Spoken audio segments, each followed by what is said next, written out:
नमस्कार आप सभी को। मैं आदर्श कुमावत आप सभी का राजस्थान क्लासेस की यूट्यूब प्लेटफॉर्म पर बहुत बहुत वेलकम करता हूं। तो आइए दोस्तों, राजस्थान जीके का ये शानदार टेस्ट अपन पढ़ने वाले हैं, जो आपकी पशु परीक्षर और सीईटी भर्ती परीक्षाओं के लिए बहुत बहुत महत्वपूर्ण ये टेस्ट पेपर होने वाला है। क्यों दोस्तों? क्योंकि ये जो प्रश्न है ये पुरानी भर्ती परीक्षाओं पर आधारित है ना, वहीं से ये उठाए गए प्रश्न है। और यहाँ से देखो आगे आगामी भर्ती परीक्षाओं में बनने के चांसेस भी है। उम्मीद करूंगा कि क्लास को पूरा देखेंगे। सुपर फास्ट क्लास होगी, ज़्यादा जो है टाइम आपका जाया नहीं होगा। तो पूरा क्लास देखने के बाद में आप कमेंट हमें ज़रूर करें कि सर हमारे जो है इतने प्रश्न सही हुए हैं। आज का पहला प्रश्न आपकी स्क्रीन पर, लेकिन इससे पहले बता देना चाहता हूँ आपको वेबसाइट पर फ्री ऑफ कॉस्ट जो है पीडीएफ मिल रही है। पुरानी भर्ती परीक्षा में आए हुए प्रश्नों का संकलन है और टॉपिक वाइज भी आपको पीडीएफ मिल रही है। तो क्यों ना आप इसका फ़ायदा उठाओ, ज़रूर देखिएगा। और बाकी आप हमें मैसेज करके ग्रुप में भी ऐड हो सकते हैं। इसके नंबर मैं आपको बीच क्लास या फिर लास्ट क्लास में दे दूँगा, ठीक है। छप्पन का मैदान कहाँ पर अवस्थित है? देखिए दोस्तों, छप्पन के मैदान की बात करें तो प्रतापगढ़ और बांसवाड़ा के बीच में। अभी अभी ये बीएसटीसी में पूछा गया प्रश्न है और बाकी पहले कई भर्तियों में पूछा गया है। राजस्थान के किस प्रदेश में बीहड़ मिलते हैं? तो ये प्रश्न भी कई मरतबा एग्जाम में पूछा गया है। तो चंबल बेसिन में, और कहाँ पे मोस्टली? सवाई माधोपुर, धौलपुर और कोटा, इन जगह ये मिलते हैं बीहड़। निम्नांकित में से विचार करना है कि नीचे दिए गए कूट को सही कथन। लूणी नदी क्रम का अधिकांश अपार क्षेत्र राजस्थान में, कोई दिक्कत नहीं, सही है। खारी नदी बनास नदी की सहायक नदी, कोई दिक्कत नहीं, सही है। बनास नदी खमनोर की पहाड़ियों से निकलती है, कि यहाँ पे ये सही है, बिल्कुल सब ये सही है, सभी के सभी। ऑप्शन बी यहाँ पे राइट आंसर हो जाएगा। अगला सवाल है कि निम्नलिखित में से कौन सी नदियाँ अरब सागरीय नदी तंत्र का भाग नहीं है? नीचे दिए गए कूट में से सही उत्तर का आपको चुनाव करना है। तो बताइए दोस्तों क्या होगा राइट आंसर? बनास नदी, साबरमती। देखो क्या कह रहे हैं कि अरब सागरीय नदी तंत्र का भाग नहीं है। और अब अरब सागरीय का भाग कौन सा नहीं है, मैं आपसे बात करूं तो ये एक तो बनास नदी नहीं है, और भैया एक माई नदी अरब सागरीय नहीं है। नहीं नहीं, कांकनी नदी है ना, कांकनी। देखो पश्चिम बनास अरब सागरीय है, ठीक है। साबरमती भी अरब सागरीय अपवाद तंत्र के, और माई नदी भी अरब सागरीय। कांकनी जयपुर जोधपुर, सॉरी जयपुर जोधपुर क्यों नाम आ रहा है, जैसलमेर में ही है वैसे, ठीक है। और बनास भी जो है आप सभी को पता है इस साइड में, पश्चिमी साइड, सॉरी पूर्वी साइड में। निम्न में ऐसे कौन से कारक जलवायु परिवर्तन के लिए उत्तरदायी है? ये कई बार एग्जाम में प्रश्न पूछा गया है ये वाला। तो ऑप्शन ए को लॉक करेंगे, बी सी डी, यानी कि बी सी डी। हाँ, एल नीनो, नीनो वे लानीना, बाह्य अंतरिक्ष परिघटनाएं और अनाच्छादन। सौर धब्बों का इसका कोई प्रभाव नहीं पड़ता। तो ऑप्शन ए आपका लॉक आंसर हो जाएगा। फर्स्ट को सेकंड के साथ में सम्मिलित करना है। देखो साहब, मिट्टी के प्रकार जो दे रखे हैं और सवाल आपको एग्जाम में पूछे जा सकते हैं यहाँ से, और कई बार पूछे भी गए हैं, तो इसमें कोई बड़ी बात नहीं है। देखो बात यह है कि आपको एक पता होना चाहिए कि भाई वर्टिसोल्स कहाँ पे है, वर्टिसोल्स कौन सी है, और एड्रिसोल्स कौन सी है, इंसेप्टिसोल्स कौन सी है, और अल्फिसोल्स कौन सी है। तो इसमें आपका राइट आंसर जो है ना वो होगा ऑप्शन डी होगा। देखो कैसे, एडिसोल्स को अपन शुष्क और अर्ध शुष्क कह सकते हैं, इंसेप्टिसोल्स को अर्धशुष्क और आर्द्र कह सकते हैं, और अल्फिसोल्स को उप आर्द्र और आर्द्र, वर्टिसोल्स को आर्द्र और अति आर्द्र। तो ऑप्शन डी आप सभी का सही आंसर हो जाएगा। निम्न में से किसे मारवाड़ का ताजमहल कहा जाता है? मारवाड़ का ताजमहल दोस्तों जसवंत थड़ा को कहा जाता है, जो कि जोधपुर में स्थित है। सरसों अनुसंधान निदेशालय कह लो या फिर सरसों अनुसंधान केंद्र कह लो, तो वो कहाँ पे? भरतपुर के भी कहाँ पे? सेवर में। 1993 में शायद इसकी स्थापना हुई थी दोस्तों। राजस्थान की निम्नलिखित में से किस सिंचाई परियोजना द्वारा दाब छिड़काव स्प्रिंकलर है ना, स्प्रिंकलर सिंचाई प्रणाली को अनिवार्य बना दिया था? कहाँ पे बना दिया था? नर्मदा पे, चंबल पे, साबरमती वाली पे, या फिर बाणगंगा पे? तो दोस्तों राइट आंसर होगा नर्मदा नहर परियोजना, और पहली ये फव्वारा पद्धति पे नर्मदा नहर परियोजना ही लेकर आई थी। मालपुरा एक किसकी नस्ल है दोस्तों? बहुत आसान सा सवाल है और बड़ा इंपॉर्टेंट है आपके पशु परीक्षर एग्जाम के लिए, तो भैया बहुत बहुत इंपॉर्टेंट है, इसको आप रट लीजिएगा, है ना। तो बहुत अच्छा सवाल था। निम्न में से कौन सा ऊर्जा और गैर परंपरागत स्रोत नहीं है? ऊर्जा का गैर परंपरागत स्रोत नहीं है, तो याद रखना जल विद्युत शक्ति। ऑप्शन बी आप सभी का सही आंसर हो जाएगा। उदय योजना का उद्देश्य कौन सा है? उदय योजना का उद्देश्यों की बात करें तो विद्युत वितरण कंपनियों को वित्तीय स्थिरता देना, यानी ऑप्शन ए आप सभी का करेक्ट आंसर हो जाएगा। देखो ये योजना जो आपको इसमें करंट के कुछ क्वेश्चन मिलेंगे जो कि अगर बात करें तो 12 महीने पुराने ही, इससे ज़्यादा पुराने नहीं है इसमें ना। राजस्थान राज्य गंगानगर शुगर मिल, तो ये कहाँ पे है? राजस्थान राज्य गंगानगर शुगर मिल। वैसे किस क्षेत्र की है, यानी कि किस कंपनी की है, सहकारी है, सरकारी है, इस प्रकार से आपको आंसर देना। तो ये सरकारी उपक्रम है भैया, राजस्थान राज्य गंगानगर शुगर मिल। अब ये कहाँ पे है दोस्तों, ये आपको कमेंट करके बताना है। हनुमानगढ़ में है या बीकानेर में है या फिर आपके गंगानगर में है, कहाँ पे आप बताएंगे कमेंट करके। राजस्थान राज्य हस्तकरघा विकास निगम किस वर्ष में संविधित हुआ था, या फिर यूँ कह लीजिए कि हाँ इसकी स्थापना हुई थी। तो दोस्तों राइट आंसर हो जाएगा 1984, है ना, option D. Barmer Sanchore basin में कौन सा पेट्रोलियम उत्पादन केंद्र स्थित नहीं है? तो इसमें अगर बात करें तो कामेश्वरी है, तुकाराम है, शक्ति है, लेकिन सादे वाला नहीं। तो सर सादे वाला कहाँ पे? ये भैया आपके उस साइड है, जैसलमेर साइड। राजस्थान में मुख्यमंत्री पर्यटन उद्योग संबल योजना कब प्रारंभ की गई? तो याद रखिएगा 2021 में प्रारंभ की गई। ये स्ट्रेटेजिक है, ठीक है। 2011 के अनुसार 2011 के अनुसार जो है, या जनगणना के अनुसार ग्रामीण राजस्थान में बच्चों का लिंगानुपात जो है ना 0 से 6 वर्ष आयु वर्ग के लिए कितना है? 903 है 892? बताइए दोस्तों क्या होगा राइट आंसर? आप कहेंगे 892। अच्छा जी, ऑप्शन बी को लॉक कर दो फिर। कौन से दशक में राजस्थान में जनसंख्या वृद्धि दर उच्चतम रही है? तो ऑप्शन ए 2001 से 11 के बीच में। मिशन बुनियाद कार्यक्रम का आरंभ दोस्तों कब हुआ था? अगर आप याद रखना चाहो तो रख सकते हैं, बाकी ये थोड़ा पुराना सवाल है, 5 सितंबर 2022। पुराना है, याद रखो, ठीक है, कोई दिक्कत नहीं है। देखो इंदिरा गांधी शहरी क्रेडिट योजना, इसको आप हटा देंगे। ये देखेंगे अपन, राष्ट्रीय ग्रामीण रोजगार गारंटी अधिनियम कब लागू किया गया? तो दोस्तों याद रखना ऑप्शन डी सितंबर 2005 को। ये स्ट्रेटेजी के में आ जाता है। प्रथम अस्थि बैंक कौन से शहर में शुरू हुआ था? तो कोटा में शुरू हुआ पहला अस्थि बैंक, ठीक है। 1 फरवरी 2019 को राजस्थान में चालू की गई मुख्यमंत्री युवा संबल योजना जो है, इसको आप अगर चाहो तो इसमें स्ट्रेटेजी के में याद रख सकते हैं, ठीक है।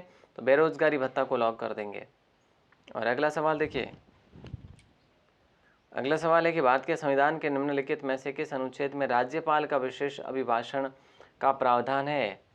तो दोस्तों राइट आंसर अनुच्छेद 176 को लॉक कर देंगे। ये भी इंटरेस्टिंग सवाल था। और अगला सवाल है देखिए, निम्नलिखित कथनों पर विचार आपको करना है। देखो अनुच्छेद 163 के अनुसार तो राज्यपाल को सहायता और सलाह देने के लिए मंत्रिपरिषद होती है। अनुच्छेद 167(1) के अनुसार मुख्यमंत्री की नियुक्ति राज्यपाल करेगा। अनुच्छेद 167(1) के अनुसार मंत्री राज्यपाल के प्रसाद पर्यंत अपने जो है पद धारण करेंगे। इन दोनों में से कौन सा सही है?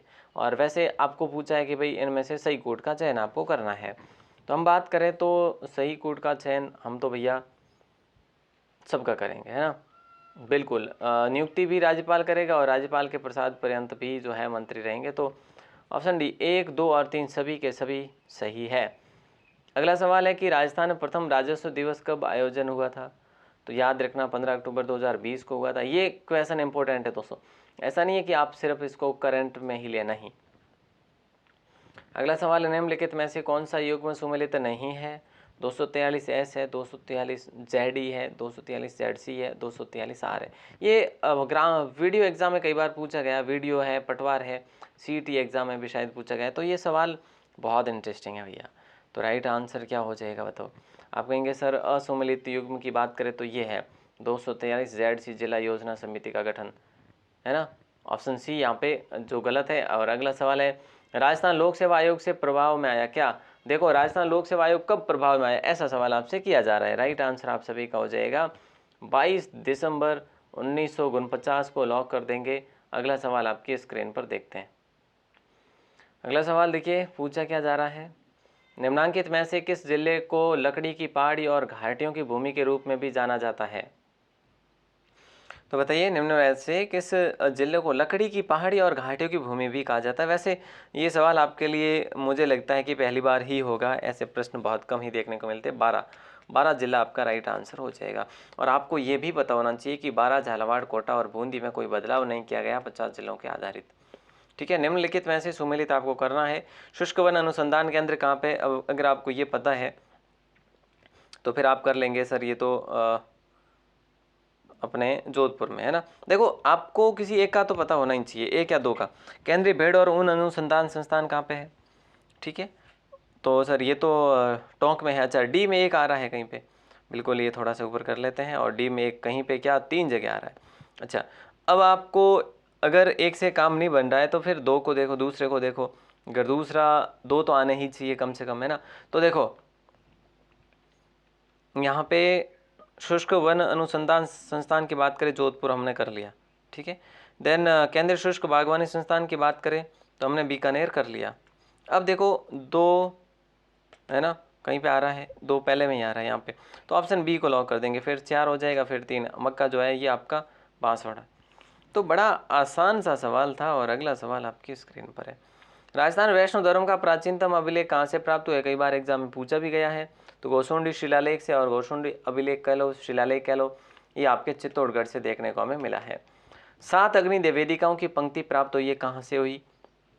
तो ये कालीबंगा से हुई है। और कालीबंगा आपका हनुमानगढ़ में इसकी बीबी लाल और बी के थापर के द्वारा इसकी खुदाई की गई थी। और अमलानंद घोष ने जो है इसकी क्या करवाया गया था, इसकी खोज करवाई थी। अगला सवाल, निम्न में से किस दुर्ग को मयूर ध्वजगढ़ भी कहा जाता? तो मेहरानगढ़ किले को कहा जाता है।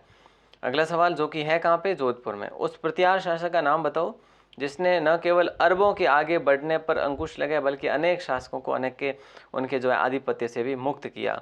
तो राइट आंसर आप सभी का हो जाएगा नागभट्ट प्रथम। इनका सामरिक जो है, जो हम बात करें तो दृष्टि की बात करें, सामरिक दृष्टि बहुत जो है विस्तृत थी। और अगला सवाल देखिए, अकबर ने चंद्रसेन को दंड देने के लिए निम्न में से, देखो अकबर ने हाँ चंद्रसेन को दंड देने के लिए नियुक्त किया था। किससे किया था? तो मोटा राजा उदय सिंह को। ये तो इनके भाई ही थे, है ना। तो बताइए क्या होगा राइट आंसर? आप कहेंगे सर राय सिंह को। अच्छा, राय सिंह बीकानेर वाले क्या? हाँ जी, बीकानेर के महाराजा गंगा सिंह ने प्रसिद्ध रोम नोट तैयार किया था। इस नोट की विषय वस्तु क्या थी? शायद मेरे ख्याल से पहली बार आपके सामने प्रश्न आ रहा होगा। इस नोट की विषय वस्तु थी 20वीं शताब्दी के दूसरे दशक में भारत की राजनीतिक स्थिति और उसके संभावित हल। ऑप्शन ए आपका सही आंसर हो जाएगा। अगला सवाल आपकी स्क्रीन पर है। जालौर के चौहान वंश के संस्थापक कौन थे? जालौर के चौहान वंश के संस्थापक कौन थे? तो कीर्तिपाल थे। ऑप्शन ए आप सभी का सही आंसर हो जाएगा, जिन्हें हम कित्तू चौहान के नाम से भी जानते हैं। अगला सवाल है, निम्नलिखित में से राजस्थान का कौन सा शासक राजवंश यादव राजवंश से संबंधित है? तो बताइए राइट आंसर तो ऑप्शन सी कोई कर लेंगे ना, या फिर भाटी भाटी राजवंश हो जाएगा, ऑप्शन डी। इनमें ऐसे कैसे एक ब्रिटिश सैनिक अधिकारी ने तात्या टोपे को फांसी देने के लिए ब्रिटिश सरकार की आलोचना की थी? तो राइट आंसर आप सभी का हो जाएगा कैप्टन शावर्स को लॉक करेंगे। बड़ा शानदार सवाल है। और अगला सवाल देखिए, वैसे अलग अलग देखो बटन कहाँ के थे, आप कहेंगे बटन कोटा के थे, है ना। और फिर शावर्स जो थे ये उदयपुर के थे, बिल्कुल। और बाकी ईडन जो थे ये आपके जयपुर सीकर के थे, है ना। तो इस प्रकार से प्रश्न बन जाते हैं। अगला सवाल है, 1921 की चांदखेरी नामक घटना किस किसान आंदोलन से संबंधित है? तो चांदखेरी घटना जो है ना ये बेंगू किसान आंदोलन से संबंधित है। अगला सवाल, लाटा और कूटा का संबंध, कई बार एग्जाम में सवाल, ये सारे सवाल कहीं ना कहीं विभिन्न भर्ती परीक्षाओं में पूछे गए। मैं आपके सामने ये टैग लेकर नहीं आ रहा, बस यही कमी है। उपज पर कर आंकने की पद्धति का संबंध जो था लाटा और कूटा से। मेवाड़ प्रजामंडल के प्रमुख नेता जिन्हें भारत छोड़ो आंदोलन के दौरान 21 अगस्त 1942 को गिरफ्तार किया गया था, वे कौन थे? देखिए दोस्तों, वो एक तो थे माणिकलाल वर्मा, दूसरे थे बलवंत सिंह मेहता, और तीसरे थे मोहनलाल सुखाड़िया। यानी फिलहाल हमारा राइट आंसर हो जाएगा ऑप्शन ए। अगला सवाल है कि निम्न शहरों को राजस्थान के एकीकरण के समय स्थापित सरकारी कार्यालयों के साथ सुमेलित आपको करना है, और करिए सुमेलित। बताइए क्या होगा राइट आंसर? देखो उस समय जब की बात हो रही है एकीकरण के समय की, 1956 जो लास्ट एकीकरण हुआ था, पता है आपको, 1 नवंबर 1956 को। चलो तो बात करते हैं भरतपुर में क्या बनाया गया था। देखो उदयपुर में खनिज विभाग बना। अच्छा, डी में सी कहीं आ रहा है, बिल्कुल यहाँ पे भी आ रहा है, यहाँ पे भी आ रहा है, बिल्कुल सर आ तो रहा है। चलो तो ऑप्शन बी को लॉक करेंगे हम। कैसे? देखो साहब, अगर बात करें भरतपुर को, तो भरतपुर को बनाया था शिक्षा विभाग, जोधपुर को बनाया था अपने हाई कोर्ट, ठीक है, बिल्कुल सर, और बीकानेर को बनाया था कृषि मंडी, कृषि विभाग। तो कुल मिला के ऑप्शन बी को आपने लॉक किया है। चारण चर्चाएं से क्या अभिप्राय है? चारण चर्चाएं से क्या अभिप्राय है? तो करणी माता की स्तुतियों को चारण चर्चाएं कहा जाता है। लोक देवताओं का कौन सा युग बालीनाथ का शिष्य था? बालीनाथ जी के शिष्य एक तो रामदेव जी थे, आपको पता होना चाहिए, ठीक है। और तेजा जी, बिल्कुल तेजा जी के नहीं थे। बालीनाथ जी के शिष्य रामदेव जी थे, और रामदेव जी और हड़बू जी थे, ठीक है। ऑप्शन बी इसमें भी अपन लॉक कर देंगे, क्योंकि ये मासियात भाई थे, मौसेरे भाई थे। दादू पंथ की प्रमुख पीठ कौन सी है दोस्तों? तो दादू पंथ की, बाबू पंथ नहीं, दादू पंथ। तो दादू पंथ की प्रमुख पीठ नरेना, और नरेना अब जो है अगर बात करें कहाँ पे है, पहले जयपुर में था लेकिन अब दूदू में है। उनमें से कौन सा असत्य है? तेजाजी मेला भाद्र शुक्ला दशमी, बिल्कुल ये ठीक बात है क्या? नहीं सर ये तो ठीक बात है। पुष्कर मेला अश्विन शुक्ल गलत है। कार्तिक पूर्णिमा को, ये कार्तिक पूर्णिमा को पुष्कर मेला मनाया जाता है। सीता माता ज्येष्ठ अमावस्या केला देवी चैत्र शुक्ल पक्ष में, ठीक बात है, अच्छी बात है। अगला सवाल, निम्न में से कौन सा कथन हिंदू त्योहारों के बारे में सही या और गलत है? देखो साहब, ये सवाल अभी एग्जाम में भी पूछा गया था। देखो, अक्षय तृतीया जो है वैशाख मास की शुक्ल पक्ष तृतीया को मनाई जाती है, ठीक बात है। निर्जला एकादशी ज्येष्ठ मास की शुक्ल पक्ष एकादशी को मनाई जाती है, ये दोनों ठीक बात है। तो अक्षय तृतीया और निर्जला एकादशी यहाँ पूछे जा रहे, ये गलत है, दोनों सही है ना, दोनों सही। कहाँ पे आ रहा? ऑप्शन ए बी कहाँ पे? ऑप्शन ए में आ रहे हैं, वेरी गुड। अब एक सवाल, निम्न में से कौन सा संस्कार जन्म से संबंधित है? जन्म से, देखो सामेला बिंदोली ये तो विवाह से संबंधित, मौसर मौसर तो मृत्यु से संबंधित, जडूला ये जो है आपके जन्म से संबंधित है, जडूला यानी कि बाल वगैरह कटाना। इसका आंसर आप देंगे क्या मेरे दोस्तों 51 नंबर का, कि चोल निचोल पट्टा दुकुल चौरसो, ये जो है ना ये किसके नाम है ना? इसका आंसर आप देंगे कमेंट सेक्शन में, वेट करूंगा। और अगर आपको ये आज की क्लास बेहतर लगी हो तो कमेंट करके बताना ना भूलिएगा। और थोड़ा सा समय ज़रूर लगा, लेकिन 50 प्रश्न पूरे हमने पढ़े। और ऐसे ही डेली पढ़ने के लिए हमारे साथ जुड़े, सब्सक्राइब करें चैनल को, और अपने दोस्तों को शेयर करेंगे तो ही आप इस क्लास को आगे देख पाएंगे दोस्तों, अन्यथा बिल्कुल भी नहीं। तो आपको इसके साथ साथ और भी बेनिफिट हो रहा है, केवल एक क्लास है, ऐसा नहीं है कि भी मैं दिन भर आपके लिए क्लास लूँ, ऐसा नहीं है बिल्कुल, है ना, है क्या? देखो, एक क्लास आपको मिल जाएगी और इसके साथ साथ में आपको नोट्स मिलते रहेंगे, और नोट्स के लिए आपको ग्रुप में ऐड होना पड़ेगा। और ग्रुप के नंबर मैं आपको यहाँ पे दे देता हूँ। आपको करना क्या है, यहाँ पे अपना नाम और ज़िला लिखकर मैसेज करना है, ठीक है। आप मैसेज करेंगे तो आपको ग्रुप में ऐड कर लेंगे, अपना नाम और ज़िला लेकर मैसेज करेंगे तो।